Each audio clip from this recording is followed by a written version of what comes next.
presence in all aspects of the life and witness of the church. Last year, I declared for our church, the Armenian Orthodox Church, as the year of and for youth. That was an occasion for us, rather an invitation, a reminder, a challenge that the old generation must give a particular attention to youth.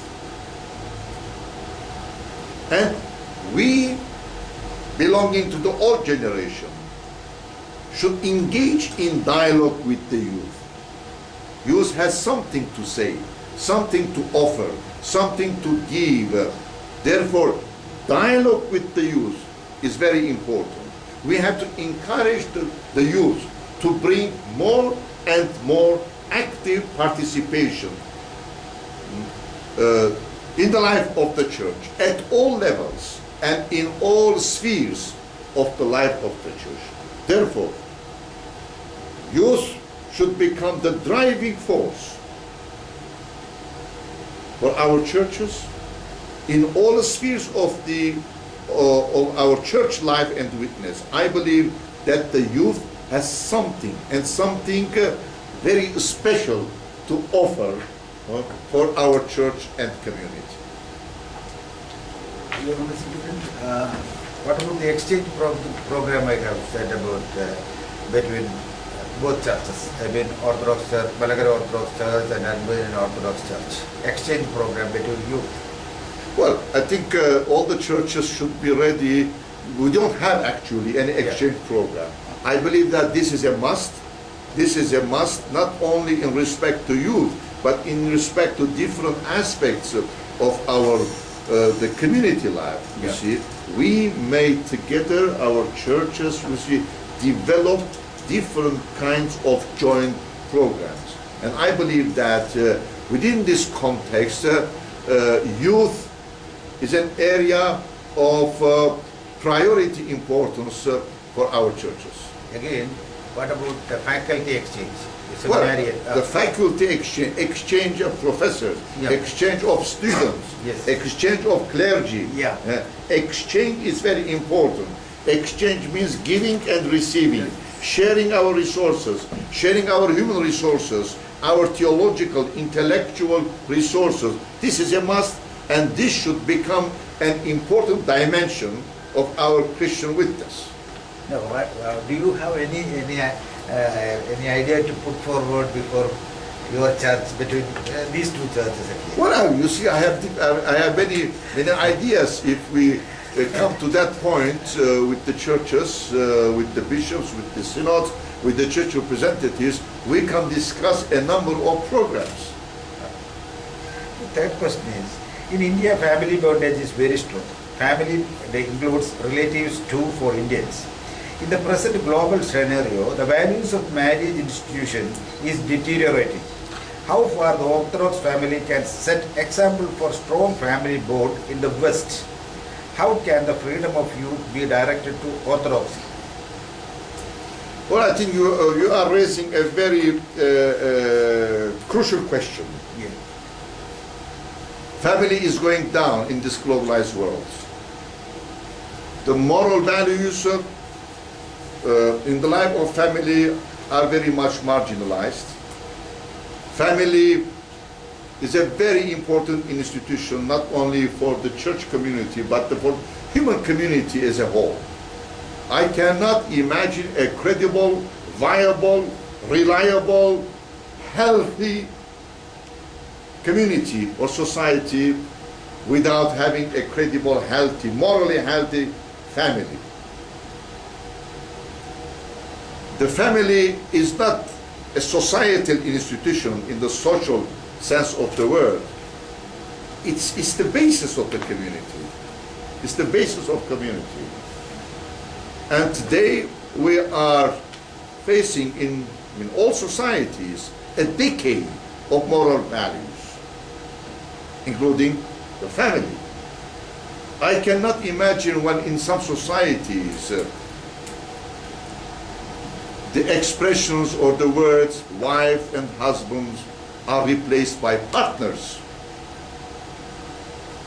Family is a sacred institution. And when you look at the patristic literature, you will see the family is considered as a small church. The education, Christian formation, the spirituality, moral values, all these things, you see, start in the family. Before we go to school, to the church, engage in the life of the community, you see, our formation starts in the family. Our Christian religious formation starts in the family. And therefore, in order to have and organize a healthy, spiritually and morally healthy church, the community and society, we must give a priority attention to family. We need to have a credible, relevant, reliable, morally sustainable family. And I believe that our churches should give a clear priority on their agenda for family.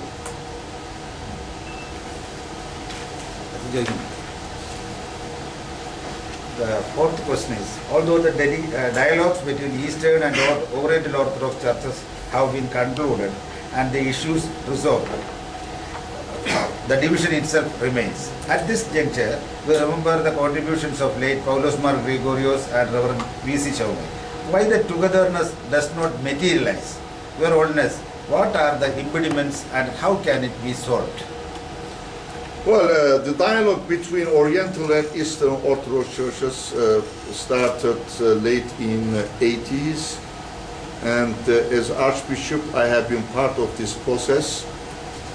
We had 4 meetings, and through this process we produced 2 documents, consensus document, and 1 statement concerning liturgical and other issues related to our church life. And for different reasons, we were not able to continue this process. Therefore, we cannot say that this dialogue was concluded. We cannot say that we reached a consensus. You see, it was a good process, very constructive, very encouraging.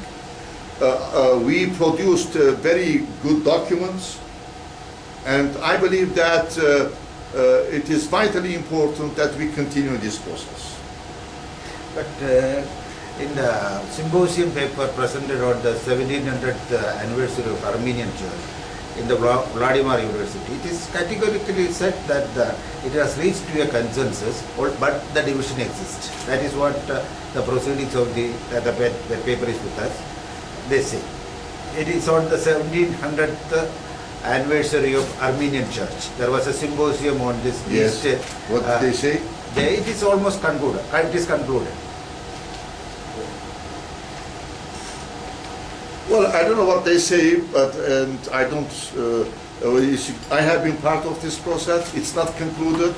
As I said, we produced 2 documents. We sent these documents to the churches and synods for their reaction. Some churches responded, some churches did not. That's why I said we must continue this process. The 2 co-presidents of this theological dialogue came to see me in my church